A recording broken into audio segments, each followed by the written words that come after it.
Kilalang aktres, wala sa ABS-CBN Christmas Station ID ngayong taon.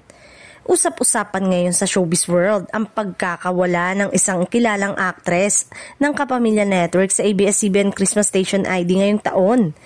Ayon sa isang source, mula sa loob ng Kapamilya Network, walang sightings ng aktres sa mga araw ng shoot para sa Christmas Station ID kaya't kumpirmado umano na hindi ito bahagi ng lineup ng mga Kapamilya stars na tampok sa taunang tradisyon ng ABS-CBN.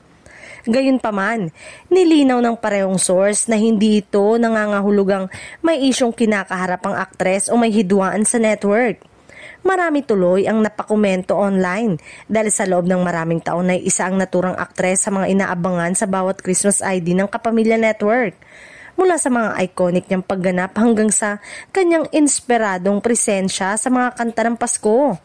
Samantala, nananatiling trending pa rin ang ABS-CBN Christmas Station ID 2025 dahil sa temang nagbibigay diin sa pag-asa at pagkakaisa. Pero para sa ilan, may kulang daw dahil hindi nila nakita ang isa sa pinagpipitagang aktres ng Kapamilya family.